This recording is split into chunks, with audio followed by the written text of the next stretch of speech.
વાત સુરેન્દ્રનગરની કરીએ કે જે આવાસમાં રહેતા લોકો એવા કંટાળ્યા છે કે તેમણે કહી દીધું છે કે આવાસના ઘર પાછા લઈ લો અને રૂપિયા પાછા આપી દો.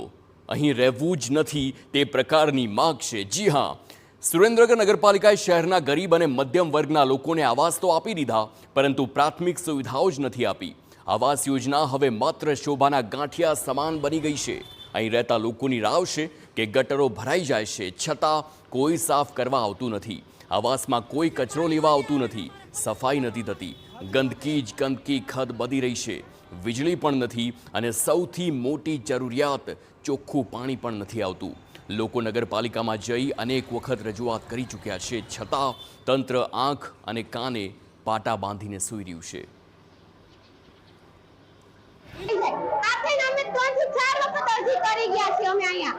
અમે નાના છોકરા લઈને સ્કૂલનો ટાઈમ ખોટી થાય છે. ઘરે અમે કેવી રીતે આવી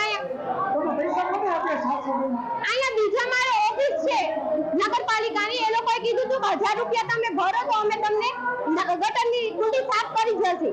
પછી ત્યાં આવ્યા તો કે અમે આ સંડાસની કુંડી અમે ફિરદોસ 4 માળિયાથી આવ્યા છે. પાણીનો પ્રોબ્લેમ છે, પાણી પૂરું સબમાં ભરતા નથી. અવારનવાર અમે અહીંયા મહાનગરપાલિકાએ આવી છે, અમારી અરજી કોઈ સાંભળતું નથી. અમે એમ ધક્કા ખાઈને વયા જાય છે. અરજી લખી મૂકી દે છે સાઈડમાં ને કોઈ આવતું નથી. એમ કે તમે જાઓ, અમે હમણાં આવી છીએ. ગટર ભરેલી છે, કચરા લેવા નથી આવતા, કચરા વાળવા નથી આવતા. તો આવાસમાં 960 મકાનો ફાળવાયા છે, જેમાં 300 જેટલા કુટુંબ વસવાટ કરે છે. હાલ તમામ લોકો એવી સ્થિતિમાં છે કે આવાસ છોડીને જવા મજબૂર બન્યા છે. લોકોની માંગ છે કે રૂપિયા પાછા આપી દો અને ઘર પાછા લઈ લો. જ્યારે સુવિધા આપવી જ નહોતી તો મકાનના નામે દિવાલો ઊભી કરીને કેમ આપી દેવાઈ? આ ઉપરાંત એવા આક્ષેપો પણ કરાઈ રહ્યા છે કે આવાસની બિલ્ડિંગ જર્જરિત બની છે. આ સમસ્યા તંત્રની ઘોર બેદરકારી છતી કરી રહ્યું છે. અહીં ગંદકીના કારણે રોગચાળાની ભીતિ છે. ભારે હાલાકીમાં લોકો જીવી રહ્યા છે, છતાં કોઈ સાંભળતું કેમ નથી તેવો સવાલ કર્યો લોકોએ. અમે અહીંયા જે દુનિયા રહેવા ગયા તે દુનિયા અમને કોઈ સગવડ મળી જ નથી એમ કહેવાય.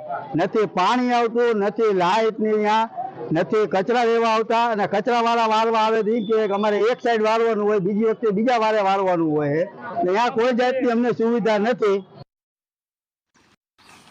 કાર્યો આ બાબતે તાત્કાલિક ધ્યાન દોરે અને લોકોને પ્રાથમિક સુવિધાઓ પૂરી પાડે તે જરૂરી છે. નહીતર રોગચાળો ફાટી નીકળશે અને કોઈ દુર્ઘટના પણ બની શકે છે.